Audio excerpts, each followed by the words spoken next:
come. I'm back with Herbert Dennard show, but we have the person here, Sylvester Stevens, who put this on paper. Tell us about it.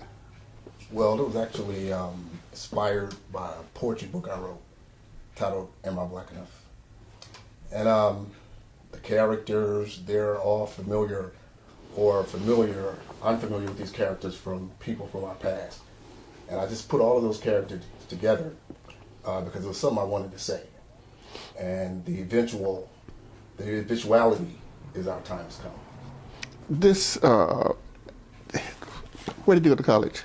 What did I do at college? Yeah. Academically or? I'm just wondering to write this. I assume you went to college and went for a day anyway. I did go to college. But I went to college in Mississippi, actually. I'm from a Midwestern town, which is totally different from where I went to school in Mississippi. What was the inspiration, though? Of Our Time Has Come? Yeah. Like I said, I've just always kind of like been a historian. And I've always been infatuated with our history and our past. And I never really had an opportunity to get on an international microphone. But when I realized I had talent to write, that would be my microphone. When did you realize you had talent to write? When I was in college, and a lot of my college roommates, they were using my poetry as material to entice women or introduce themselves. Entice women? I might need to have you give me some notebooks. Send me a notebook. I might could. See, I'm a single man now. Oh, I had plenty of notebooks. Okay. We could go way back. We go way back. You go way back. You put some stuff down and then I wished I had one of those things you could put in your ear and somebody be talking to you. That would have been great for you. For myself, I was shy, to say the least. But for my friends, I was great for them.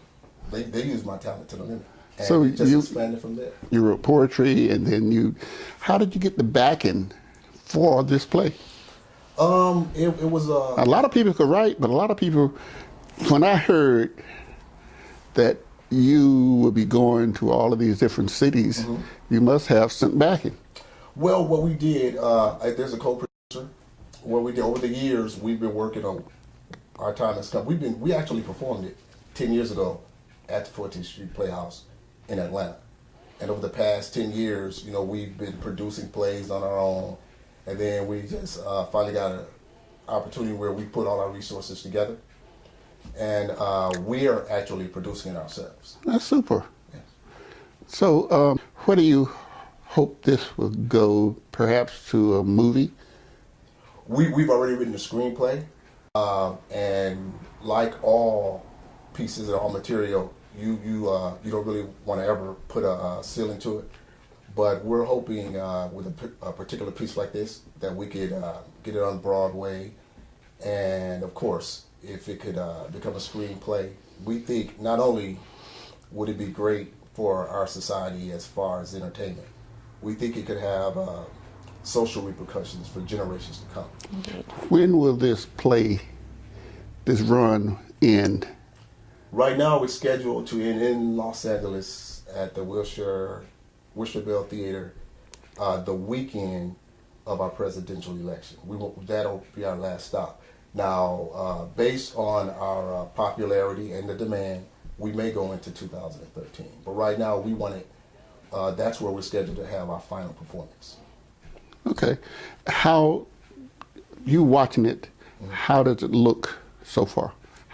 Well, I went to rehearsal a few nights ago, and no matter I wrote it 10 years ago. There's also a novel as well, and the screenplay. You're working on a novel too?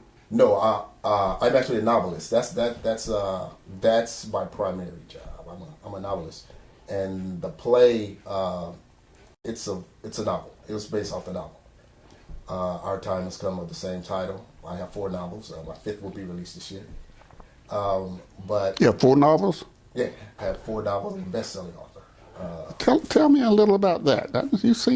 You appear to be a talented person. Well, I appear to be. Yes.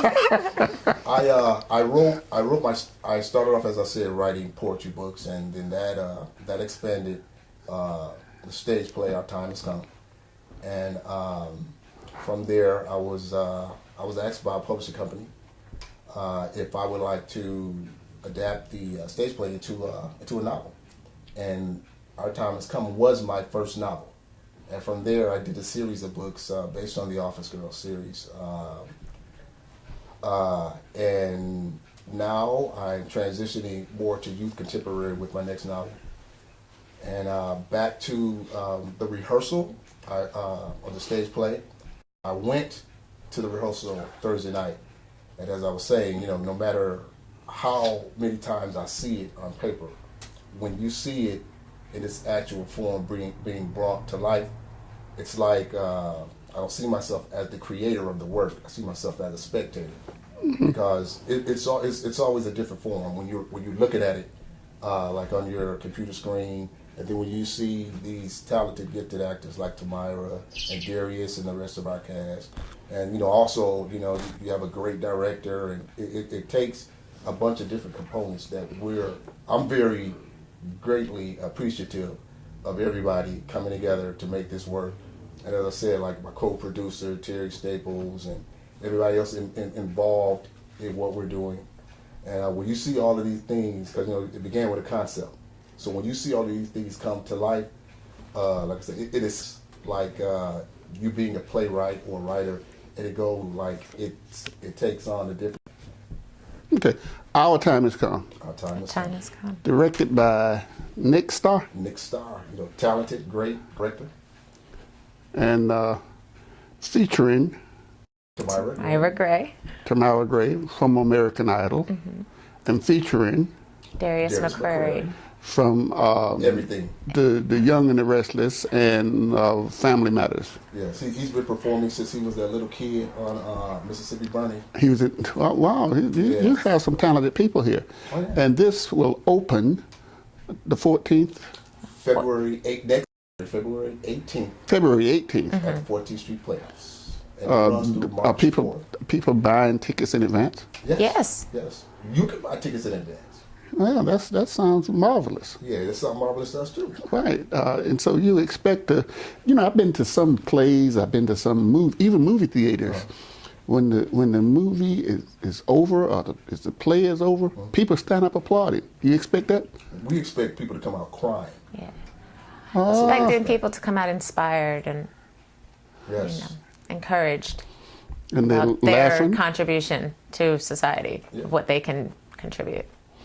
And it starts in the late 1800s. It starts 1901. Yeah, story starts in 1901. I just make mention of my great-grandfather in 1855. Right, and it will end 2009. 2009, and where a black person would be elected president. Yes.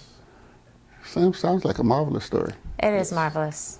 And I'm gonna go up there when I'm gonna have the program, and I'm gonna try to get a autographed copy from some people. Absolutely, absolutely. And watch it, because I definitely would go. Okay, And I wish you well. Thank you. And we will be right back.